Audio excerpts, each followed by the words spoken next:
I recently held a webinar for parents on how to give their children a reading culture.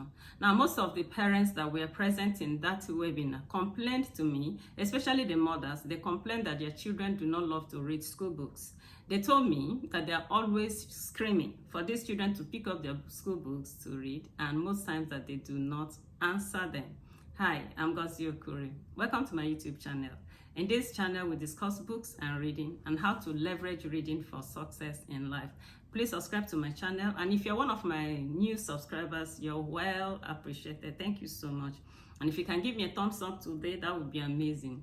In today's video, we want to look at how to stir up a desire in children between the ages of 6 to 10 to read. Okay, how do we inspire or sensitize children who are between the ages of 6 to 10 to pick up their books and read, or to develop a reading culture? Now, just as I said, a lot of parents complain to me that their children do not love to read. One of the reasons why this could be so is that a lot of children are pushed into classes that they are not chronologically mature for. A lot of children have a pain-based relationship with reading because they are put in classes where they are not matured for, and when they can't cope, they begin to tease them, and this shouldn't be so. I want to encourage every parent, please take it easy. When you put your children in school, let it be in classes that they are chronologically matured for. That's why I always advocate that when you have your children, before they even get to school, start them off with board books, okay? When a child is given board books when they are babies, usually these board books are so beautiful and very interesting. Some of the board books will talk to children, some will sing to children, some will open up flowers, beautiful fishes and all that.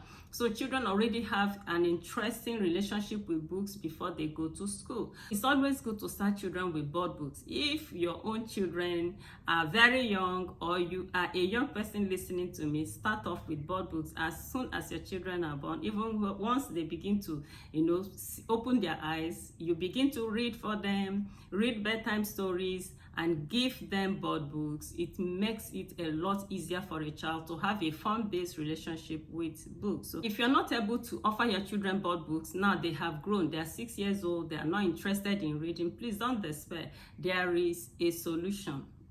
Another reason why children usually have a fear-based association with reading is when they are beaten during study times. For instance, a child is told to read a particular thing and he's not able to read it, or he is not able to pronounce a particular word right, and he is slapped. Now, once you do that, what happens is that fear sets in, and fear is a major inhibitor to learning. Next time when you tell that child it's time, bring your books, he begins to cry. Why? Because he thinks he's going to be beaten. And once that child begins to cry, just like one mother in one of my webinars told me so, he told me that the son loves to play so much, and each time you say go and bring your book, the child automatically begins to cry. I told her to stop beating that child, because once that child begins to associate reading with beatings, you have spoiled things. He won't be excited about reading anymore. Please don't beat children when they are not able to meet up, or when they are not able to pronounce a word. There is time for everything. We are talking about children who are 6 to 10. They are still very young. They have a lifetime of learning. Don't beat them. I perceive that a lot of mothers are in a hurry. Maybe we want to tell our friends, our daughter that is 10 years old, he's already in secondary school. All those things are not in the best interest of that child. What you end up doing is picking a child who is meant to be a star among his age mates, and you're placing him in a class he's not matured to be in. That child will struggle. The child is the star, but he's struggling because you have fast forwarded him. Be patient. Put children in the classes where they're supposed to be, and don't beat them when they don't get readings right. Now, the next thing you need to do, and this is what I advocate so much for parents, is make reading a fun activity for your children. I tell parents, don't force children to read school book. Because of these two reasons I have given, a lot of children do not have a fun-based association with reading. What you need to do is to carry your children to a bookshop and allow them to pick the kind of books they ordinarily want to read, not school book.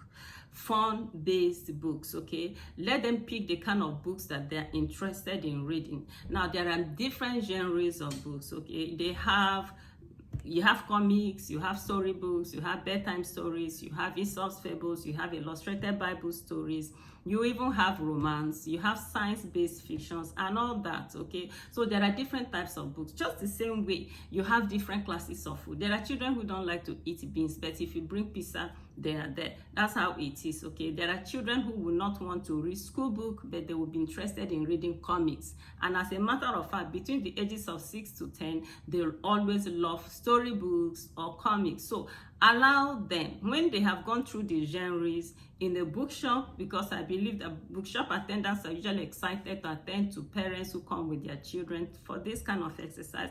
Tell the bookshop attendants to give you the books they have in the various genres and allow your child, take your time, right? The same way we carry them to eateries, carry him to a bookshop. Take your time, allow that child to explore. And when he identifies the kind of books he wants to read, maybe comics, buy a lot, don't buy a few. Because when a child identifies the kind of books he loves to read, he will read it consistently. He will read it until he finishes everything you buy. So what you do is make sure you buy many, put some in your bedroom and be releasing it to the child. Don't even bother that this time that child is not reading school book. What we are trying to do, our goal is to get that child immersed in reading. We want to develop a reading habit in him. So give him the kind of books he loves to read and let him read it consistently. You need to know that man is a creature of habits. So whatsoever a man does consistently over a period of time becomes habitual. So when you allow this child to begin to read his comics consistently, in just a couple of weeks, this child will become a bookworm. He will become a good reader, right? He would have stirred up his interest. You would have stirred up his interest in reading, and he will now effortlessly be able to read school books. That's how to do it, okay? Don't put the cart before the horse. Just make sure that you develop a reading interest, a reading habit in that child by giving him the kind of books he loves to read. Once that interest is developed, the child will be able to read any other thing that is offered to him. Now, having said that, the next thing you can do to help your children with their reading is to develop a routine. You see, when children at this age, 6 to 10, their attention span is short. So when they know that they're reading for 30 minutes or reading for 1 hour, then they will be allowed to do another form-based activity. It helps a lot. So that way they will be able to focus on their books when it is reading time, because they're anticipating another phase, another time in the routine when they will be able to do another form-based activity, such as building with their blocks or molding with Play-Dohs, or sketching or drawing or designing. There are so many things, okay, that children can do that they love to do at this age. So in the same bookshop where you go to pick their books, you can also ask them for blocks. You can ask them for other learning resources, other games, other fun-based things that children will love to do. Buy all of them, take to the house, so that when the child finishes reading, you can fall back onto some other thing. If you can afford it, or you live in a place where they can afford to do outdoor games, that's another beautiful thing they can do, right? So you can see that by the time they finish this reading, they go to another fun-based activity and they can go outside and, exercise, ride their bicycle, play table tennis and all that. So that way you will have your children fully engaged in learning. The next thing you need to do is that you, the mother, you should read as well. In the same bookshop where you take your children to go and pick books for them, look around. You will also see books that will appeal to you. Get your own books and read, because most times children do what they see us do. If children know that you are a reader, it makes it a lot easier for them to embrace reading.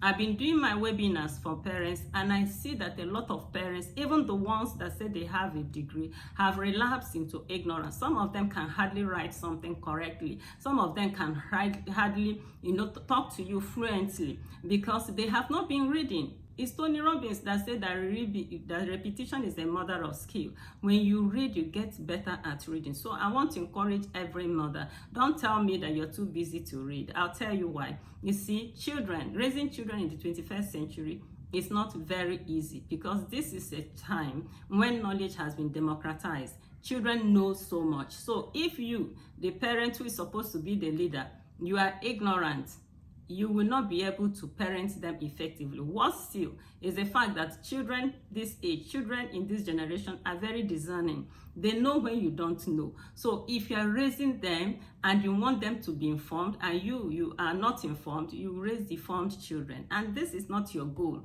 You need to equip yourself. You need to know certain things. Read the relevant things. I tell parents that when I had my first baby, it dawned on me that I didn't know much about parenting. And what did I do? I bought books and I read. That's what to do. Read books. Be ahead of your children, because children are coming with questions. When they ask you questions and you're not able to give them relevant answers, they go outside, and that's when they fall into right hands, because they go to ask their peers who are as ignorant as they are, and they begin to do gamble with their destinies. Please, parents, I want you to please sit up, hear me and hear me well. Parenting is a handful. Parenting is very challenging, so you need to equip yourself. Read relevant books, put off those home videos, put off all those tele whatever, and invest in yourself. Read books, because whatever you have is what you put in your children. And if you know nothing, you're not reading anything, you're not adding value to your life, you will not be able to add value to your children. Let me tell you something, parents, the future will soon arrive, and you see your children, these children you're raising without reading, are going to be competing for opportunities with your other children whose parents are imputing knowledge on. So I want you to sit up, okay? Let every parent, especially mothers, sit up, stir yourself up, and begin to equip yourself for the challenge of raising well-adjusted, informed, and highly intelligent 21st century children. Thank you so much for being a part of this beautiful video. If you got value, I want you to please subscribe to my channel and endeavor to share this link with another mother somewhere there. Till I come your way next time, keep reading.